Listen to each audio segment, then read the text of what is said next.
All right, you long-suffering Canucks fans, the big question, when will the Canucks make the playoffs? When will they actually be competitive? When is there hope for these Canucks fans that actually we could compete for a Stanley Cup? So, what do you think, Eric? Are they going to make the playoffs this year? Well, I bet you a six pack they would. Oh, you did? You bet me last season. That's Um, right. I forgot my about that. and I'm feeling good. It's been 2 games now, but um, I really think they're going to challenge for one this year, and I think that's what we were saying last year too. But this feels different. Um, as long as they can get, um, as long as Markstrom improves a bit and the defense isn't god awful, I think the forwards can score this year. I think we're going to have a better looking offense than that critics are have them placed at again near the bottom of the league. And I think they're highly underrated. And I think they got a good chance. I think they make it this year. I agree that their offense is better than what people are predicting, but I don't think there's any chance they make the playoffs this year. And it's not just because of them, because I mean, it may be possible that with our younger players, that the Canucks are a better offensive group even without the Sedins.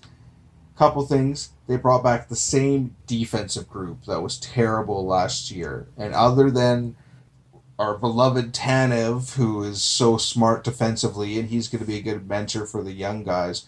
We don't have any offensive defensemen. We've got too many defensive liabilities. That's a thing. But then it's also context. The Pacific Division is gotten better, right? Like San Jose, they seem like a dream team now with Eric Carlson and Burns and Vlasic. Like they've got really good back end. They've got Got Evander Kane now at the Sharks. yeah, the Yeah. Sharks. Oh, I know. Of course, I'm a Canucks fan, but you got to have another team when it comes playoff time. Then I do like the Sharks. I think Calgary is going to be better. They've made some good trades in the off season.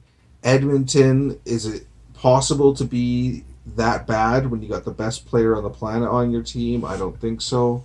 I think even Arizona got better in the off season, and they were actually doing pretty good last year until they At the had end.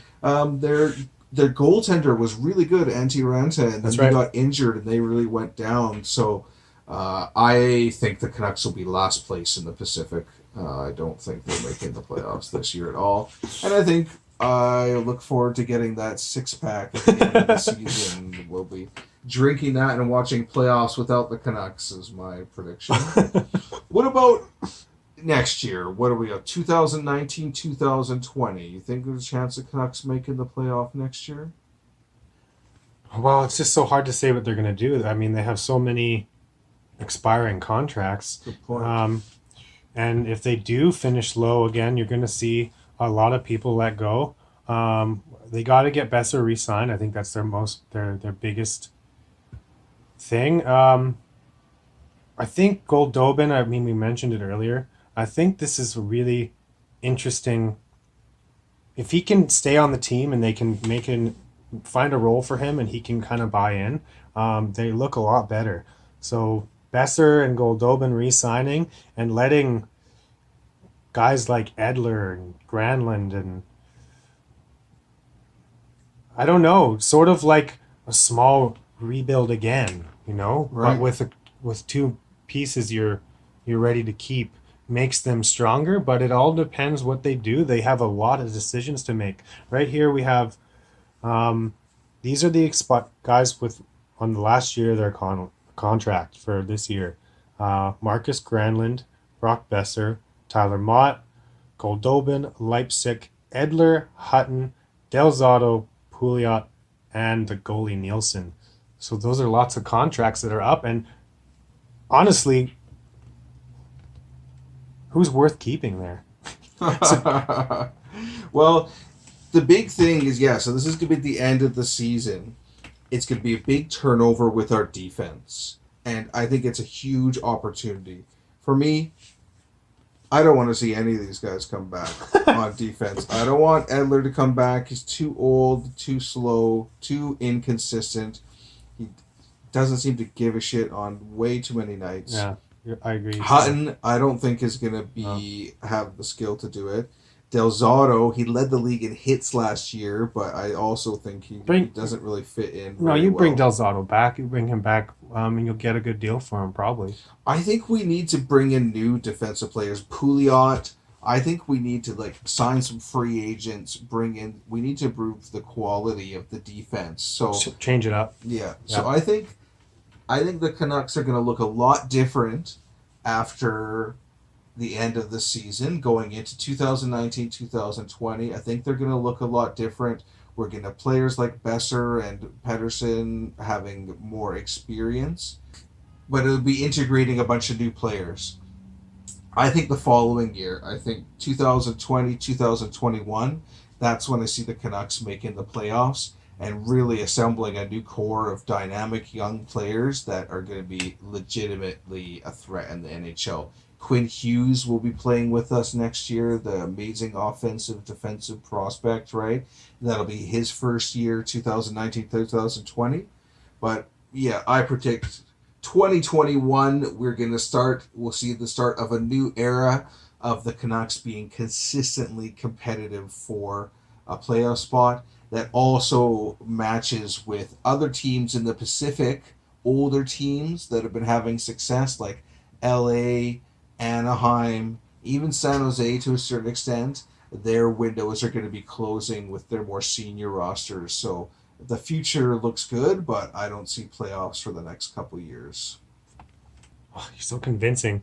I think they make it this year and then kind of miss it again the next couple years, and it kind of goes kind of see what you're saying, and I agree they're not really a contender, but I see them I see them as being. There's always one team that surprises everybody, and it just feels like maybe it's the Canucks this year. That's just all I can. I just have a feeling. You know what? For me, the X factor here would be goaltending.